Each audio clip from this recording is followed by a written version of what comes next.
Hey guys, welcome back.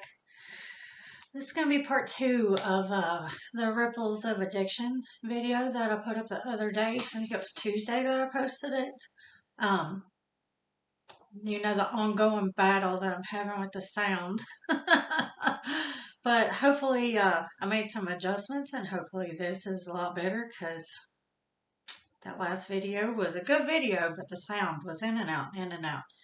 Anyway, this is part two. Before I get into all that, let's do all the YouTube things because we all know that I will forget them.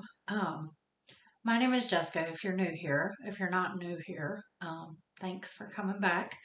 I am a woman in long-term recovery. I suffered with my addiction for 14 years and I was addicted mainly to opiates, but I pretty much would do anything you put in front of me. Not at the beginning, but there at the end, yeah, I would do anything. Um, and at the end of my addiction, I was really just existing. I was so exhausted. I was so sick and tired of being sick and tired. And I was just done. Now, I am, like I said, I'm a woman in long-term recovery. I'm also a certified peer recovery specialist. I get to work every day with addicts that are in recovery or that are in active addiction. I get to teach people about harm reduction. A certified Narcan trainer. And I never would have imagined if you would have asked me at any time during my active addiction if I would have thought that I would be doing the things that I'm doing now. I probably would have laughed at you. So I never would have imagined that I would be living the life that I'm living now, and I'm very, very grateful for it. Very grateful for it. I have things in my life, and I don't mean material things. I mean like gifts of recovery in my life right now that I never would have imagined. If you've watched any of my other videos, you hear me talk about them all the time. Sorry, my allergies are friggin' killing me. Um, the relationships that I have right now in my life with, my daughter. I was a single mom the entire time that I was in active addiction. I was raising my daughter, and she's amazing. She really is. She's a good kid. She's smart as a fucking whip. She actually, on Wednesday, took her last exam for her first little foray into college. She's the first person in our family to graduate from college, and she now has her associate's degree. Um, she's a great kid, considering that she had a mom that was going through a crazy addiction. Pretty much her entire teenage life, and all pretty much all of her life up until the last little bit of her high school career. She's turned out amazing, and I'm so damn proud of her. I have an amazing relationship with a wonderful man. I have an amazing relationship with my dad, my stepmom. I have so many gifts of recovery in my life right now that I could literally make a video just about them. Um, but that's not what today's video is about. So, that's just a little bit about me. Just to kind of give you a refresher, I left off in part one talking about the TED Talk and how the girl had talked about um, the words, Jessica. Words are hard. How the family rehab that her and her family had went to had told her that addiction was actually more dangerous for family members than it was for addicts, and how I felt about that. And that's kind of where I wanted to pick up today because that is like one of the biggest misconceptions, if you will, that I come up against when I talk to family members of addicts or loved ones of addicts. Is that, we just get to walk around and kind of like a dazed and confused state all the time. And it's completely not true. Are there times in our addiction where we use so much, that we lose our recall of the day? Yeah, absolutely. But addiction, while it's a very selfish disease, it's not an emotionless disease. Most addicts are using because we're in a tremendous amount of pain. Um, and some addicts are using because they got to their addiction because their doctor prescribed them that pain medicine, and that's how they got there. But a lot of addicts are using because they're in a lot of pain in their heart, a mental and emotional pain. And when they started using, that was, like I talked about before, that was kind of our escape. I know for me, um, that was it for me. When I started in my using, I just couldn't. I honestly remember sitting there thinking the first time that I used, why I waited so long. And I know that sounds fucked up, and it's probably really hard for people to understand, but um, try to remember, when you think that, and you're like, that's kind of tough to say, Jessica. Also, remember that I come from a background where I grew up in a very abusive home, and my mom and stepdad would be livid to hear me say that, and would tell me that I'm a bold faced liar for saying that. Um, my childhood was very traumatic. My mom and my stepdad were drunk every day. They drank every day. As soon as they got home from work, they started drinking, and they were very often fighting. They very often stayed up late into the night, whether we had to go to school or not. They had a lot of people over that were partying and doing other things, and it was very traumatic. We were kept very secluded, and they blamed that on us, that we were such bad kids that they couldn't trust us and allow us to go out and do things. But I I think that when you seclude your children so much that you take all the numbers off the only phone in the house so that they can only call 911, and that's the only use that they have on the phone, that you're taking it a bit far. So, I never was taught a healthy way to process any of that. I never was taught a healthy way to have a relationship.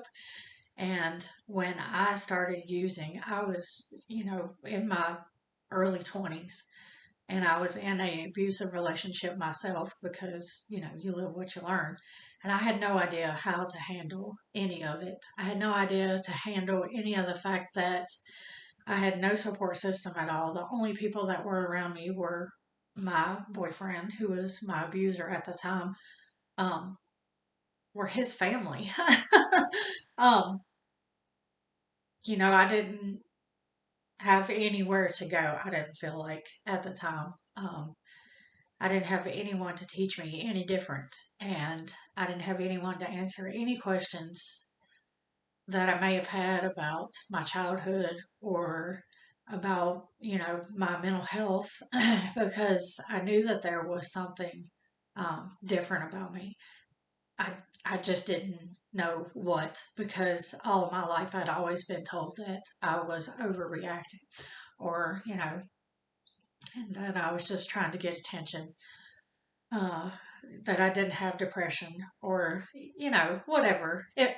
So when I started using, um, it's been explained like this a lot, from other addicts and for me as well. But the very first time that I used it, it felt like someone had dropped the warmest, softest blanket around my shoulders on the coldest day, and had just given me the best hug that I'd ever received in my life. And for the first time in a long time, it felt like I could finally just take a breath.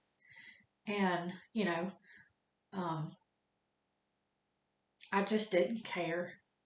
I didn't care that my boyfriend, who supposedly loved me, had just beat me up the night before. I didn't care that my favorite brother lived right across the street and I couldn't go and see him because he was mad at me and I didn't know why he was mad at me. I didn't care anymore. And it was because of that one little pill. So that's why um, a lot of addicts turn to using and stick with it. And I know that for me, especially, I did not realize that me taking a Loratab or Percocet or whatever, because that's what mine started out as. It very quickly ramped up into um, stronger things than that, but that's another video. I didn't realize that it was going to become something that I didn't have a choice in because I didn't know anything about addiction. In my mind, I was still under the impression, excuse me, I was still under the impression or the thought process that, my mom chose to drink every day and to be drunk every day, and that all the other people in my family that had problems with addiction or alcoholism, that they were making that choice. I didn't know anything about addiction. I didn't even know that really, that addiction was a thing. And that makes me sound very naive and stupid, but I lived a very sheltered life growing up. My only interaction was, my mom and my stepdad. I was allowed to go to school, but that was a very controlled environment. I wasn't allowed to ride the school bus. They took me to school. They picked me up from school. It was a very controlled environment. So I had a very limited amount of knowledge about things outside of what went on in my house. And even though I knew that they um, drank every day and were probably doing things that they shouldn't be doing every day outside of the drinking, I just didn't realize that it was something that they shouldn't be doing and that they probably couldn't just stop doing on their own. And I feel like a lot of addicts feel that way, when we first get started, or however you want to put it.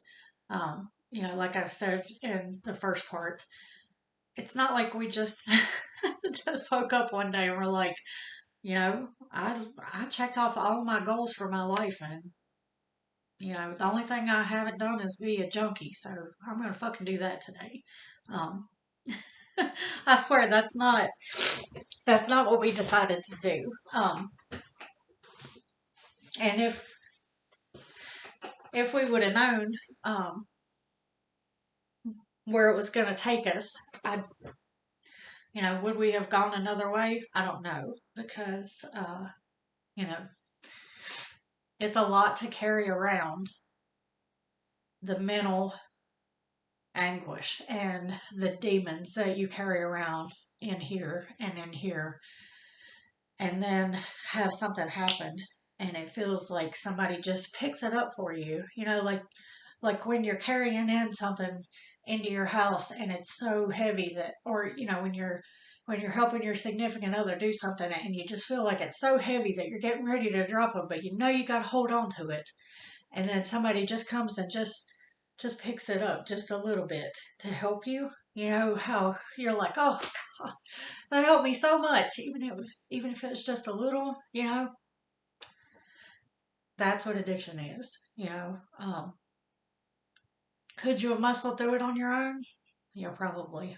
Um, but man, that help was really nice when you got it. So I didn't make it through that video without wiping my nose. Damn allergies. Anyway, going back to this TED Talk, the girl in there talks about how one of the ripples of her brother's addiction is that she started having feelings of depression and suicide and self-harm, and that she caught herself saying, I never thought that I would ever fill in the blank. She never thought that she would self-harm. She never thought that she would have suicidal thoughts. And, you know, she pretty much lays that at her brother's feet. And I can understand that because I know that growing up, before I ever had the chance to do my first drug, take my first drink, even smoke my first cigarette, anything like that, I had a lot of suicidal thoughts. And I can understand that because of your environment. I don't understand it because she seems the way she portrays her family. They went a very long time. She was 16 before she really understood that her brother had an addiction. They were home alone. She was all excited because she got to be home alone with her brother, and she goes in to wake him up, and he is on the verge of an overdose. His skin was cold. He's like trying to speak to her, and she talks about how all her dreams just fly out the window. And like I said earlier, like I have sympathy for this girl. I do. And I'm not downplaying the effect of an addiction on the family members at all. I have watched addiction rip family members apart. I have watched, I've watched people in my recovery community watch other members of their family slip into an addiction, and it just tears them apart. So I'm not downplaying that at all. I know that it's hard. I just also wish that people that don't have any experience with addiction would take a little time and do a little research into the what and the why and the how of addiction. Just because for 90% of this TED Talk, she just laid so much blame at her brother's feet. She has to go to this weekend thing, and she has to hide it on her social media so her friends don't know. And and I can't, can you imagine walking in and like thinking that you and your brother are going to be able to hang out while your parents are gone over the weekend, and you find your brother overdosing? Like, my older brother is, I'd move the fucking mountains for him if I could, because he is,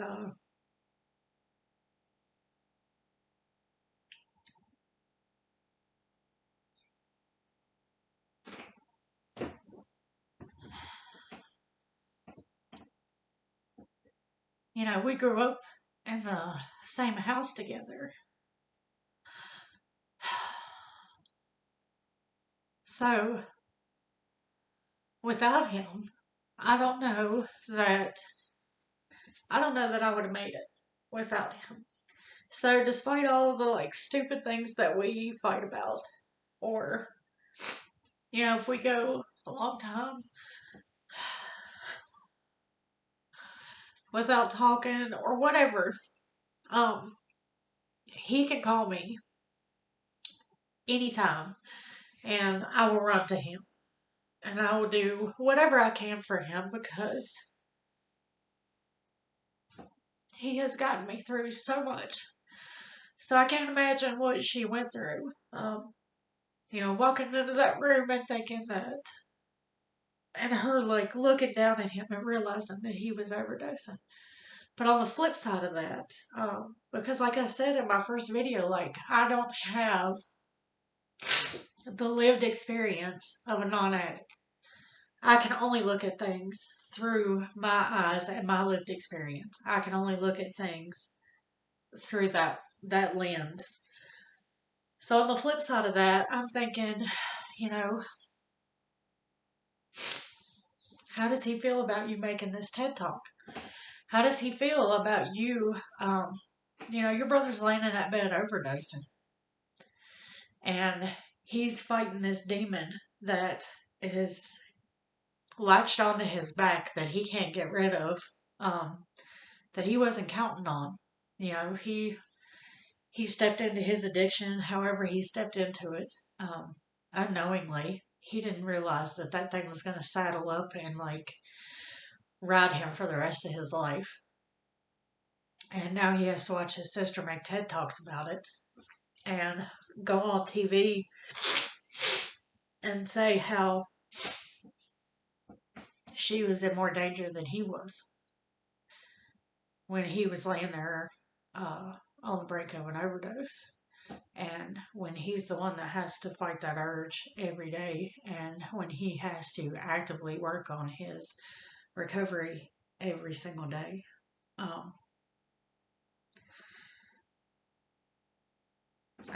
have a lot of feelings about this because, you know, as addicts, we are fully 110% aware that our addiction doesn't exist in a vacuum. We know that. We know that it doesn't exist in a vacuum. We know that everything that we do in our addiction, in our recovery, you know, before, during, and after, we know that it does have a ripple effect. We know that if it hurts our family members, our loved ones, our friends, we also know that we can't fight it on our own. And until we get to the point where we are ready to get help and try to start fighting for our lives again, until we get to the point where we think that our lives are worth fighting for, we can't make it matter to us. If we can't make our own lives matter to us enough to fight for, we can't make it matter to us that it's hurting you. If that makes sense. You know, and she explains, her brother explained to her that addiction was like being thirsty and you know, going days and days and days without having anything to drink, and you're so thirsty, and somebody finally sits down a glass of water in front of you, and then they try to have a conversation with you. You can see that glass of water sitting there, but you can't touch it, and you can't drink it. But they want you to have this conversation with you. And I was like, you know what? That's pretty spot on. Yeah, I could, yeah. Because I can't tell you how many conversations I have had during my active addiction, during my early days of recovery, where it feels like right here at the back of my mind, my addiction is like, hey, hey, hey, hey, Jessica, hey, it's been like 30 minutes since you did a pill. It's been like 30 minutes since you used. Hey, do we have enough? Should you go in the bathroom and count how many you have? How many do you have at home? What are you going to do when those run out? Jessica, Jessica, your phone just went off. Jessica, Jessica, Jessica, Jessica, because it's incessant. It never, ever gives up. And in October, I will have 3 years, 3 solid years underneath me.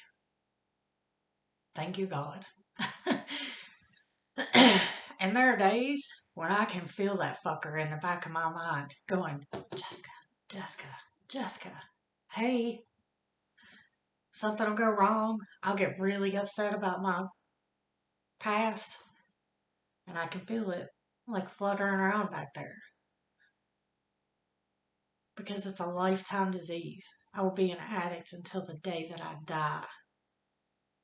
And now that I do have this significant amount of time, what is significant to me? No, it's not a decade. It's a significant amount of time to me because I got 1 day of recovery and I was amazed. I was amazed because I never thought that I would. I thought that I would use until I died. I thought that I would use until I killed myself because I, honest to God, thought that I would raise my daughter and that my only purpose on this world would be fulfilled and that I didn't have a use anymore. So when I got 1 day of recovery, I was like, well, that's a new thing. That's something we never thought we were going to do. Let's see if we can get 2. And then on and on and on. And then it became well, let's see if I can help somebody else. And then it went on and on and on. And now it's become this other thing where it's like branched off into so many other things, then that's fine. But never once in my addiction, in my recovery, has it ever left my mind, ever, that I ever forgot or doubted the effects that my addiction had on the people that I loved. Never. So if you have someone in your life right now that is an active addiction, and you were just sitting there wringing your hands and pulling your hair out, and you think, why are they doing this to me? Please know that they are not. Please know that they are not. Please know that everything that they do is because they really, yeah, they have a choice, but no, they don't. Do they have a choice whether they're going to get in your wallet and steal all your cash out? They do. You also have a choice about that. If you know that you're going to let your son or daughter, niece, nephew, cousin, brother, sister, neighbor, whatever, into your house, you know that they're an active addiction, and you know that it's bad, put your valuables up. Set boundaries. There are healthy ways that you can love an addict and not enable them. And there are plenty of ways to do that. Put your wallet up, because I can tell you, we will steal from you. If it comes down to me having my high and me getting sick and your wallet, I'm going to steal from you. Will I do it now? No, because I'm not using now. Would I do it in my active addiction? Yeah, I would. Do I regret it? Yeah, I do. I regret it. I regretted it the whole time my hand was going in your wallet, the whole time I'm watching you to make sure that you're not going to turn around and see me, or I'm listening to you while you're in the bathroom. All of it. And everybody is like that.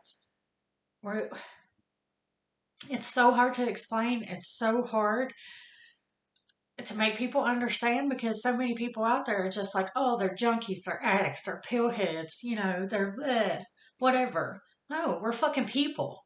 We're people that are suffering with this disease that we didn't ask for, that we didn't fucking want, and we didn't realize that it was gonna like saddle up and fuck, just take over, and that we were gonna lose our choice in the matter, and that it was gonna turn us into this person that we didn't recognize. You think you don't recognize us when we're in active addiction? We don't recognize us.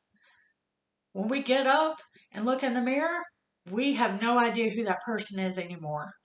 And we know that it's upsetting to you, but it is so upsetting to us to not know who we are anymore. So set up healthy boundaries. If your loved one comes over to your house and they need something, don't give them money. Don't give an addict in active addiction money, because we're going to spend it on drugs. Don't leave stuff laying around that they can steal. And if you're like, well, I'm not going to move my whole life around and make myself uncomfortable, then don't let them in your house.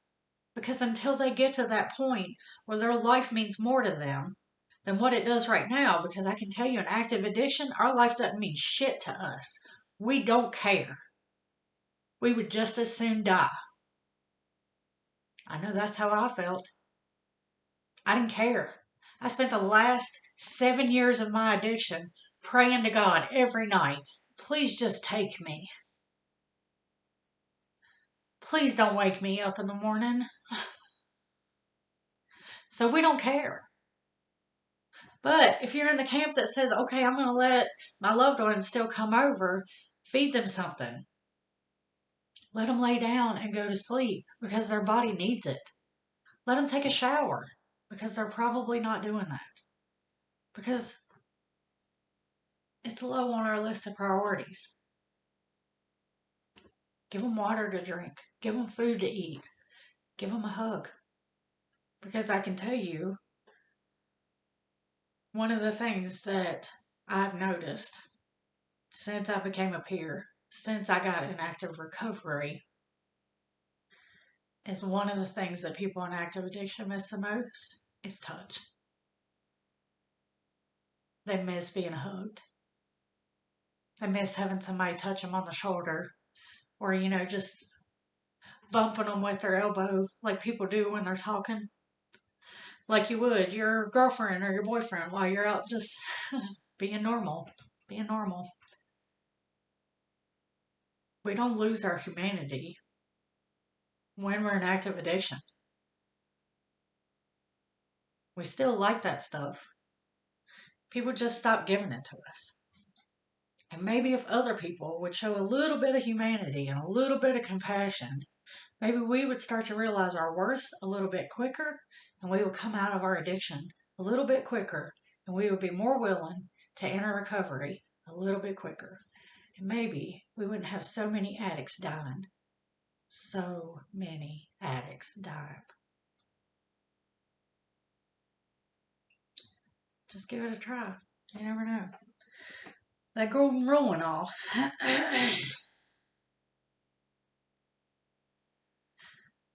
31 minutes, y'all.